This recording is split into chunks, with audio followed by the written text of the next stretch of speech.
Nah, bisa dijadikan seorang ayah, teman, sahabat. Artinya keluh kesah yang kita risaukan saat ini itu terbayar dengan apa yang direalisasikan di desa.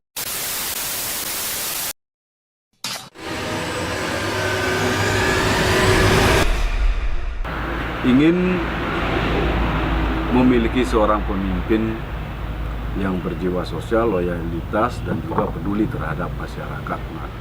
Nah itu mengenai tentang banyaknya calon yang ingin mencalonkan sebagai kepala desa. Nah, apa yang menyebabkan banyak calon? Nah, itu kan terutama yang signifikan itu kan sudah disampaikan tadi, yaitu mengenai tentang anggaran. Nah, saudara Pak Nyoman sudah banyak itu artinya berkecimpung di dalam masyarakat, di dalam adat itu. Pak Nyoman itu bagaimana menyikapi tentang anggaran kepala desa itu? Kalau menurut anggaran sih penting sekali ini untuk saya tertarik di sini karena apa menjawabkan seperti itu, karena anggaran ini kan dalam artian untuk memajukan sebuah desa itu perlu anggaran. Ada anggaran dari pemerintah, ada juga ada dari ADD-nya, pemasukan dari desa. Nah, dari situ kita bisa membuat desa itu bisa maju dan kita bisa menempatkan di mana yang perlu didahulukan, yang mana perlu diperhatikan lebih dulu, yang sangat urgen, membuat desa semakin sejahtera. Itu dari saya sedikit. Intinya kan anggaran yang begitu besar ya setiap tahunnya, sehingga alokasi yang tepat sasaran itu harus tepat sasaran itu ya. Jadi dibagikan itu kan. Nah, sekarang untuk Pak Nyoman ya, Dengan anggaran masuk desa, dengan sekarang dengan Presiden Jokowi itu mudah memang 2 periode, saya sangat apresiasi. Dengan adanya akses anggaran desa, kalau kurang lebih ya kurang 1 miliar lah, 900, sekian ya, itu presiden kita udah cerdas. Satu, dengan adanya anggaran desa, kalau memang siapapun jadi pemimpin kepala desa ya, itu sangat bersyukur sekali.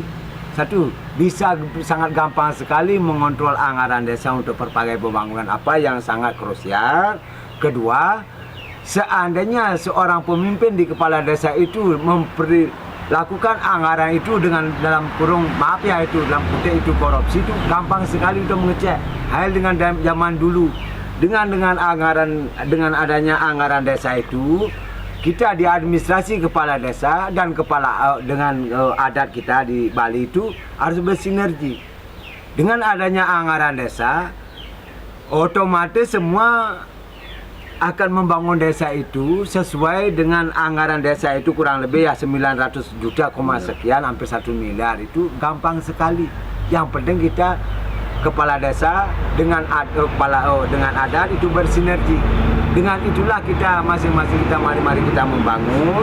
Seandainya apapun yang perlu kita bangun itu kita koordinasi dengan kepala desa, di administrasi uangnya ada dengan ADD, kedua dengan yang ada itu membangun sebagai adat pakraman wilayah masing-masing. Di sana pun kita kalau bersinergi dengan kepala desa dengan adat itu, otomatis dengan sendirinya di desa manapun masing-masing itu akan pasti maju. Sekian. berarti anggaran di sini yang mencapai 1 M ya. Ya, 1 M kurang lebih. Nah, itu mudah-mudahan itu dimanfaatkan semaksimal mungkin, artinya Dan tepat sasaran. iya, dan tepat sasaran. Nah, sehingga soalnya untuk membangun desa itu dengan anggaran 1 M kurang lebih itu rasanya itu lebih dari cukup ya. Nah, kalau itu digunakan seperti Pak Nyoman itu tepat dengan sasaran, sehingga mungkin dari segi itu banyak yang ingin mencalonkan menjadi kepala desa, atau entah dia tulus ingin membangun desa atau tulus ingin membantu masyarakat, nah itu tidak, saya sendiri pun tidak tahu ya, karena hati dengan hati itu susah untuk kita menerka ya. Nah itu soal anggaran. Nah sekarang kembali lagi ya.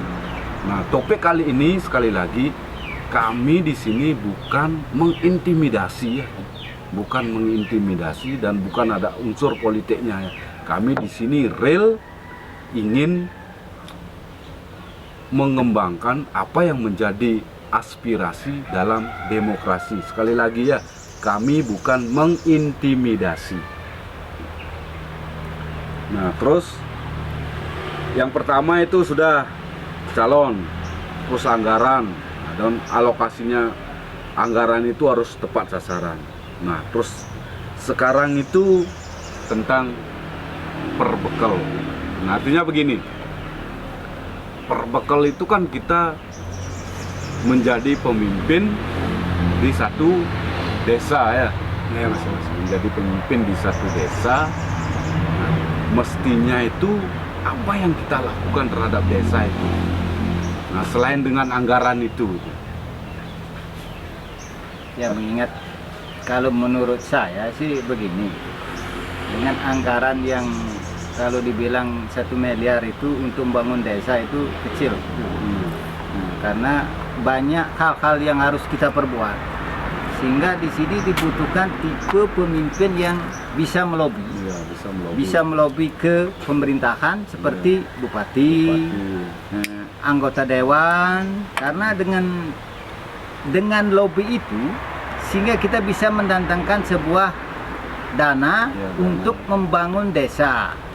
Nah, ini penting sekali karena apa menyebabkan penting sekali? Karena kemajuan suatu desa ini tergantung dari juga di samping dari masyarakatnya itu sendiri, juga dari pemimpinnya yang berpartisipasi penuh semangat, jujur, artinya kreatif dan juga penuh inovasi. Sekian dari saya ini. Nah itu ya, nah itu makanya untuk para calon perbekal ya, nah, yang sekarang ini kami tidak tahu ya berapa calonnya. Siapapun boleh mencalonkannya asal sesuai dengan persyaratan ya. Dan itu ada persyaratannya. Nah terus sekarang ini tidak ada unsur politik ya. Nah di dalam sekarang kan ada pemilihannya, bukan di Sambirenteng, di Penumpukan juga sudah ada. Demo. Ya 40-an lah pemilihan. Kalau saya nggak tahu juga, ini sekitar 40-an lah. Ya. Artinya di Kabupaten Buleleng. Di Kabupaten Buleleng. Nah terus untuk mencari massa atau meyakinkan massa itu, misalnya tiang dari calon perbekal, bagaimana cara saya itu mempromosikan diri saya agar masyarakat itu mau memilih saya, yang menurut Beli Nyoman itu bagaimana cara